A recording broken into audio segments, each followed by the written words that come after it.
पांडुरंगाला नतमस्तक होऊन आपण या निरूपणास सुरुवात करूया. पहा, आज आषाढी वारी आणि या आषाढी वारीच्या दिवशी सर्व वातावरण एवढं जागृत झालेलं आहे ना. तो माझा पांडुरंग आहे ना, कसं जातोय आणि मी त्याला पाहतोय. बघा, एवढी हौस निर्माण या वारकऱ्याला होते ना, जणू काही आपल्या आईला जसं लहान मुली भेटतं ना, तशी पांडुरंग म्हणजे आमच्या आईच आहे ना, संपूर्ण जगाची आई आहे. कधी त्याला आपण श्रीकृष्णाच्या रूपामध्ये बघतो, कधी आपण संत तुकारामांच्या रूपामध्ये बघतो, कधी जनाबाईच्या रूपामध्ये बघतो, कधी समर्थ रामदासांच्या रूपामध्ये बघतो. म्हणजे या पृथ्वीवर जेवढे जेवढे संत आहेत ना, त्यांच्यामध्ये माझा पांडुरंग आहे. आणि हा पांडुरंग सर्वांना काय सांगतो बरं? हे माणसांनो, हे प्राण्यांनो, तुम्ही नामस्मरण करा. बघा, फक्त मी येणार नाही, पण मी कोणत्या ना कोणत्या मार्गामध्ये तुला सांगायला येईल आणि तू येतो सुद्धा. बघा, आपण हे जीवन जगतो ना, कोणत्या ना कोणत्या मार्गाने आपल्याला सत्पुरुष भेटतच असतो. एखादा संत भेटत असतो, एखादा वारकरी भेटत असतो. तो कधी कधी सांगतो ना, बघा, तू हे वाईट करतोस ते सोडून दे, तू चांगल्या मार्गावर ये, तू दारू पिऊ नकोस, गुटखा खाऊ नकोस, परश्री मार्ग धरू नकोस. पण मनुष्य मात्र बघा, तो मात्र त्याला माणसाच्या रूपाने बघतो. पण तो माणसाच्या रूपाने आलेला हा पांडुरंग असतो. मनुष्याला का कळत नाही बरं? बघा, तुम्हाला माहीत आहे का बरं, जेव्हा पांडुरंग आणि भक्ताचं नातं आहे ना, हे जगातलं सर्वात पवित्र आणि सुंदर नातं आहे. अतिशय अतूट नातं मानलं जातं. आता तुम्ही ते म्हणाल, नक्की हे अतूट हे नातं नक्की कसं आहे बरं? आम्हाला सांगा तुम्ही. बघा, सुंदर उत्तर आहे. चंद्रभागेच्या तीरापासून काही अंतरावर असलेल्या एका लहानशा गावामध्ये सावता नावाचं एक गरीब माळी राहत होता ना. सावताचं एक छोटंसं शेत होतं, ज्याला तो आपली पंढरी मानायचा ना.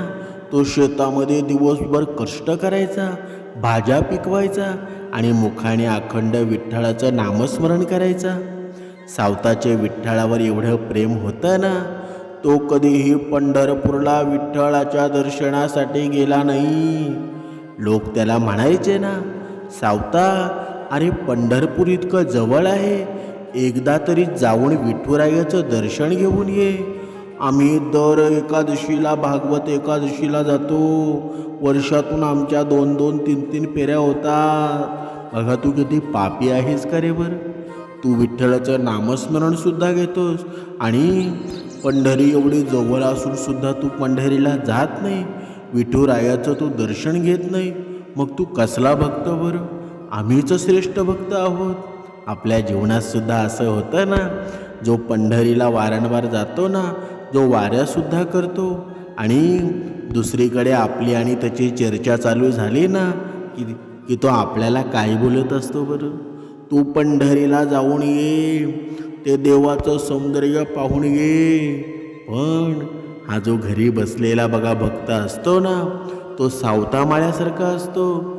जरी त्यानं पंढरीच्या पांडुरंगाला पाहिलेलं नसलं ना, तरी त्याच्या मनात भक्ती असते, विचारात भक्ती असते, कर्मात भक्ती असते. बघा, त्यावर बघा, आपण पाहत होतो, ती माणसं सावता माळाला म्हणतात ना, एकदा तरी तू विठुरायाचं दर्शन घेऊन ये. त्यावर सावता माळी डोळ्यात अश्रू आणून हसायला लागला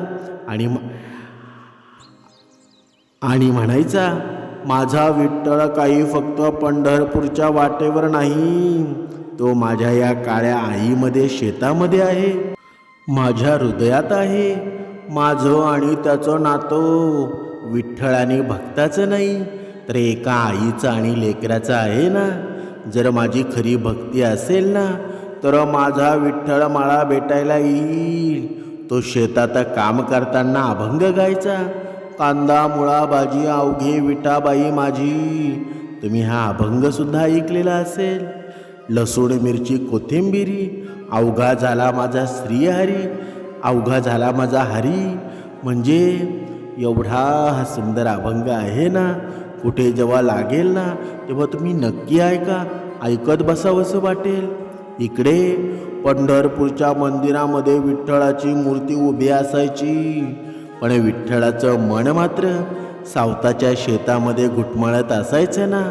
लाखो भक्त पंढरपूरला येत होते, पण विठ्ठलाला सावताच्या मुखातून निघणारं त्याचं नाव आणि त्याची निष्पाप भक्ती होती ना, ती अस्वस्थ करत होती.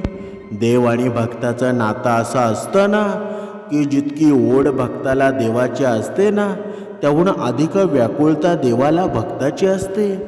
एक दिवस दुपारी कडक ऊन पडलेलं होतं. सावता शेतामध्ये खुरपणी करत होता. खूप कष्ट केल्यामुळं तो थकला होता ना, आणि एका झाडाच्या सावळीमध्ये विठ्ठलाचं नाव घेत तो विसावला होता. बघा, त्याच वेळी पंढरपूरच्या मंदिरातून विठ्ठलाची मूर्ती गायब झाली. होय, तुम्ही बरोबर ऐकताय. आपल्या भक्ताची आठवण ऐकून विठ्ठल मंदिराच्या गाभाऱ्यातून थेट सावताच्या शेतात धावत सुटला ना. देव स्वतः एका साध्या वारकऱ्याचा वेश घेऊन सावताच्या शोधामध्ये पोचतो. तो सावता वारकरी सावताजवळ गेला आणि म्हणाला, सावता दादा, मी खूप दूरवरून आलो आहे. मला राहायला घर नाही आणि करायला काम नाही. मला तुमच्या शेतामध्ये कामाला ठेवाल का बरं? बघा, देव जेव्हा परीक्षा घेतो ना तेव्हा खूप गमतीनं घेत असतो. बघा, देव त्या सावताला काय म्हणतो बरं? बदल्यात मला फक्त 2 वेळचं अन्न द्या. जो सर्व जगाला पोचतो ना तो भक्ताला काय म्हणतो बरं? मला 2 वेळचं अन्न द्या, पैशांची मला गरज नाही. सावतानं त्या सावळ्या तरुणाकडं पाहिलं आणि त्याचं रूप अतिशय मनमोहक होतं. डोळ्यात एक वेगळी चमक होती. सावताचं हृदय प्रेमानं भरून आलं. तो म्हणाला, अरे मित्रा, तू तर माझ्या भावासारखा दिसतोस. चालतंय की आपण दोघे मिळून या शेतामध्ये कष्ट करू. त्या दिवसापासून तो सावळा तरुण स्वतः विठ्ठल सावताचा चाकर बनून शेतात काम करू लागला ना. तो विहिरीचं पाणी उपसायचा, भाज्यांना पाणी घालायचा, रोपांची काळजी घ्यायचा. गंमत म्हणजे तो तरुण शेतात आल्यापासून सावताच्या शेतातल्या भाज्या आहेत ना, इतक्या सुंदर आणि मोठ्या पिकू लागल्या होत्या ना की अख्ख्या गावामध्ये तशा भाज्या कोणाच्याच शेतामध्ये नव्हत्या. शेजारची लोक सावताला विचारायची, अरे तू कुठलं बियाणं आणतोस आणि तू त्या झाडांना कोणतं खत पाणी घालतोस, तू कशी निगा राखतोस, आम्हालाही सांग. पण सावता काय सांगायचा बरं? सावता म्हणायचा, बघा मी तर तुमच्यासारखंच करतो, पण हा जो माझा मित्र आल्यापासून खूप मळा चांगला फुललाय. बघा, काम करताना तो तरुण सावताला म्हणायचा, दादा तू विठ्ठलाचा अभंग म्हण, मला तुझ्या अभंग ऐकायला खूप आवडतात. सावता आनंदाने अभंग गाऊन दाखवायचा आणि तो तरुण डोळे बंद करून ते ऐकायचा. देव स्वतः आपल्या भक्ताच्या तोंडून आपलंच गुणगाण ऐकण्यामध्ये दंग झाला होता. हेच तर देव आणि भक्ताचं खरं नातं होतं ना, जिथे देव मोठा की भक्त याचा भेदच उरत नाही. काही दिवस असेच गेले. दरम्यान पंढरपुरात विठ्ठलाची मूर्ती गायब झाल्यामुळे हाहाकार उडाला होता. मंदिराचे पुजारी, राजे आणि सर्व भक्त देवाला शोधत होते. मुख्य पुजाऱ्याला रात्री स्वप्नामध्ये विठ्ठलानं दृष्टांत दिला, मी माझ्या सावताच्या शेतात त्याचा चाकर बनून राहत आहे. मला शोधायचा असेल ना तर तू तिथे ये. दुसऱ्या दिवशी पुजाऱ्यांचा आणि गावकऱ्यांचा एक मोठा गट सावताच्या शेताकडे निघाला. शेतात सावता आणि तो सावळा तरुण काम करत होते. लोकांना आपल्या शेताकडे येताना पाहून तो तरुण विठ्ठल घाबरला. तो सावताला म्हणाला, सावता दादा मला वाचव आता, पंढरपूरचे लोक मला पकडायला येत आहेत, ते मला घेऊन जातील, मला तुझ्यापासून दूर नाही जायचं. बघा, देवाची आणि भक्ताची जेव्हा एवढं ओढ लागलेली असते ना, बघा हे जे रहस्य आहे ना, हे रहस्य आपल्याला आपल्या वारकरी हिंदू धर्मातच मिळतं ना. आणि हा सावतामाळी गोंधळला ना, त्याने विचार केला, या निष्पाप मुळाला मी कसं काय लोकांच्या स्वाधीन करू बरं. सावता म्हणाला, तू घाबरू नकोस, मी तुला माझ्या हृदयामध्ये लपवून ठेवतो. असं म्हणून सावताने आपल्या हातातील खुरप्यानं स्वतःचं पोट पाडलं आणि त्या सावळ्या तरुणाला आपल्या हृदयामध्ये, त्या उदरामध्ये सामावून घेतलं आणि पोट पूर्ववत बंद झालं. भक्त आणि देवाचं नातं इतकं आघात झालं ना, की देव भक्ताच्या शरीराचा भाग बनला. बघा, थोडक्यामध्ये सांगायचं काय झालं बरं, म्हणजे तुम्ही देवावर आहे ना, थोडी जरी तुम्ही देवाचं नामस्मरण केलं ना, तर त्या थोड्या नामस्मरणानं तुम्हाला ढीगभर देव तुम्हाला सुख देईल. आता ढीगभर किती असतो ना, ज्याचं त्यांनी समजून घ्या. म्हणजे नामस्मरणामध्ये किती ताकद आहे बरं. बघा, आपण पुढे पाहूया. तेवढ्यामध्ये शेतात बघा, तो पुजारी शेतामध्ये पोचला. त्यांनी सावताला विचारलं, सावता, आमचा विठ्ठल कुठे आहे बरं, तो तुझ्याकडे आला आहे ना. सावतानं डोळे बंद केले आणि हात जोडले. क्षणार्धात सावताच्या छातीमधून एक दिव्य प्रकाश बाहेर पडू लागला. पुजाऱ्यांनी आणि गावकऱ्यांनी पाहिलं तर सावताच्या हृदयाच्या आत साक्षात विठ्ठल कटेवर हात ठेवून उभा होता. विठ्ठलाच्या चेहऱ्यावर एक अलौकिक आनंद होता. हे दृश्य पाहून सर्व लोक सावताच्या पाया पडले. पुजाऱ्यांनी रडत विठ्ठलाला प्रार्थना केली ना, देवा, पंढरपूरला चला आता, तुमच्याशिवाय पंढरी सुनी वाटत आहे. विठ्ठल सावताच्या हृदयातून बाहेर आला आणि आपल्या मूळ रूपामध्ये प्रकट झाला. विठ्ठल सर्वांना उद्देशून म्हणाला, तुम्ही मला मंदिरातल्या दगडी मूर्तीमध्ये शोधता, पण मी तिथे नाही. मी माझ्या भक्ताच्या प्रेमामध्ये, त्याच्या कष्टाच्या घामामध्ये राहतो. सावतानं मला जे प्रेम दिलं ना, त्या प्रेमापोटी मला त्याचा चाकर व्हावं लागलं. विठ्ठलानं सावताला घट्ट आलिंगन दिलं. सावताच्या डोळ्यातून आनंद अश्रू वाहत होते. विठ्ठलानं सावताला वर दिला, सावता, जरी माझी मूर्ती पंढरपूरला राहिली ना, तरी माझा आत्मा नेहमी तुझ्या या शेतामध्ये आणि तुझ्या या हृदयामध्ये राहील. पांडुरंग आणि या भक्ताचं नातं आहे ना, हे कोणत्याही कर्मकांडांच्या पलीकडे आहे. देवाला मिळवण्यासाठी आहे ना, जंगलात जाण्याची किंवा संसार सोडण्याची गरज नसते. देव आपल्या हृदयामध्ये असतो ना. जर आपल्या कर्मात प्रामाणिकपणा असेल ना आणि हृदयामध्ये शुद्ध भक्ती असेल, तर देव आहे ना, स्वतः चालत भक्ताकडे येत असतो आणि त्याचा सेवक बनायलाही तयार असतो. भक्तीमध्ये एवढी ताकद असते ना, की ती देवालाही भक्तांच्या ऋणी बनवते. म्हणजेच जणू काही भगवंत आपल्याला सांगत असतो ना, की तुम्ही माझीच भक्ती करा असं नाही.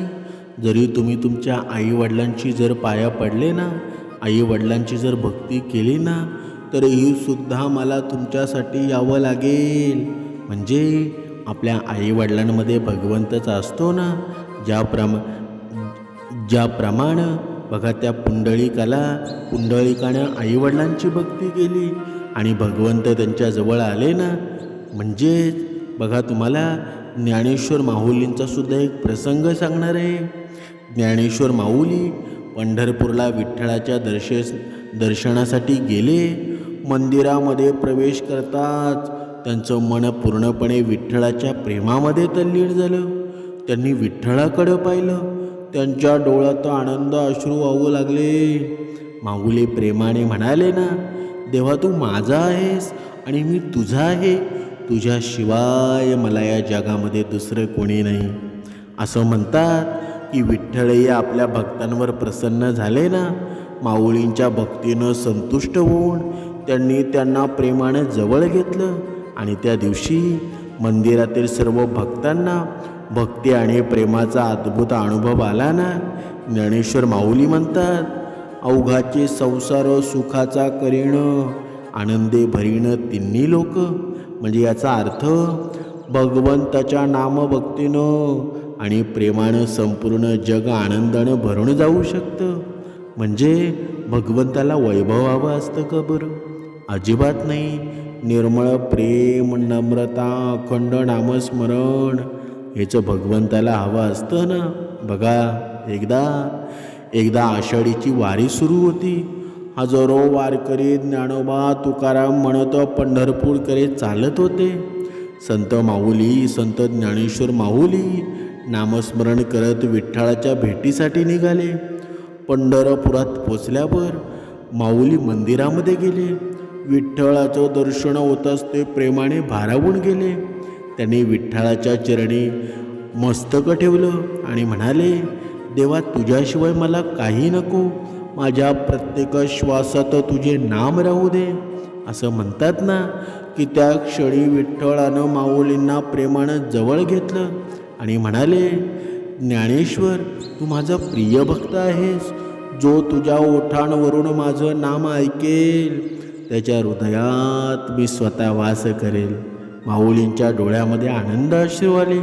त्यांनी विठ्ठलाला विचारलं, देवा, तुला सर्वात प्रिय काय आहे बरं?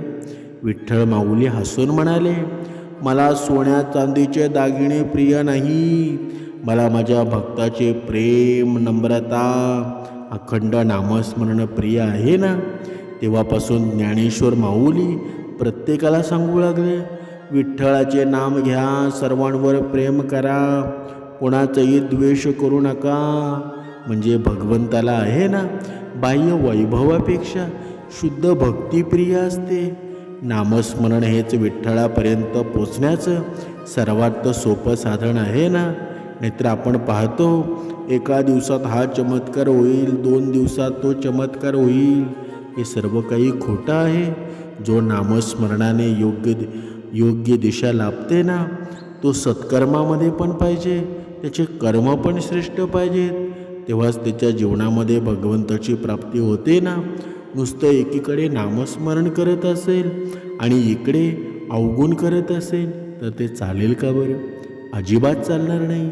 म्हणून भगवंताचं भक्त तेव्हाच होता येतो तेव्हा आपल्याला परश्री माते भगिनी मानायला हवी. आपण परधन भयावं मागायला हवं. आपल्या जीवनामध्ये कर्माने राहायला हवं. तेव्हाच भगवंताचा आपल्याला चरणस्पर्श होईल ना. आपण आता या समाजामध्ये बघतो, या कलियुगामध्ये बघतो, देवाणवरून सुद्धा माणसांची भांडणं होतात. हा देव माझा, तो देव माझा. संतांवरून सुद्धा भांडणं होतात. रामदास स्वामी माझ्या जातीचे, तुकाराम महाराज माझ्या जातीचा, जनाबाई माझ्या जातीची, संत ज्ञानेश्वर माझ्या जातीचे. संत जातीमध्ये बघा कधी असतात का बरं? संत सर्व समाजाचे असतात ना. या अशी कोणत्या संतावर निंदा करू नका. आपल्या हिंदू धर्म आहे ना, बघा देव एकच आहे ना. फक्त ज्याच्या जीवनामध्ये ज्याला देव आवडतो, ज्याच्या त्याच्या पद्धतीने भक्ती करावी. बघा समर्थांनी, रामदास स्वामींनी सुद्धा श्रीहरीची कृपा सहज कशी प्राप्त करता येईल ना, ते सांगितलेलं आहे ना. मनास जना भक्ती पंतेची जावे, तरी श्रीहरी पाविजेतो स्वभावे. जणी निंदते सर्व सोडून द्यावे, जणी वंदते सर्व भावे करावे. बघा रामदास स्वामींनी देखील आपल्याला सांगितलेलं आहे ना, नेहमी आपण भक्तीच्या मार्गाने चालायला हवं. त्यामुळं श्रीहरीची कृपा सहज प्राप्त करता येईल. समाजामध्ये निंदनीय असलेल्या गोष्टींचा त्याग करायला हवा आणि जे वंदनीय, सद्गुणी आणि चांगलं आहे ना, ते मनापासून स्वीकारायला हवं. म्हणजेच आपल्या जीवनामध्ये आहे ना, भगवंताशिवाय दुसरं काही आहे का बरं? काहीच नाही. जिथे भगवंताचं नामस्मरण होत नाही ना, तिथे मनुष्यानं थांबू नये.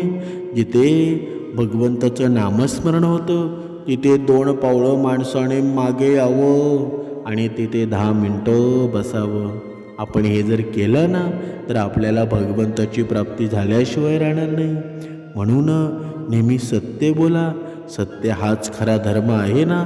साने गुरुजींनी आपल्याला सांगून गेले, खरा तो एकची धर्म म्हणजे प्रत्येक संतांनो आपापल्या प्रत्येक माणसांनी प्रत्येक महान विभूतींनी आपापल्याप्रमाणे भगवंत किती श्रेष्ठ आहे ना. भगवंताच्या जवळचा मार्ग आपल्याला सांगितलेला आहे. म्हणून आपण कर्माने राहा आणि कर्माची ही भक्ती करा. आईवडिलांचं दर्शन घ्या. आईवडिलांना दुखवू नका. भगवंत तुमच्या घरात आहे हे विसरू नका. अवधूत चिंतन. श्री गुरुदेव दत्त.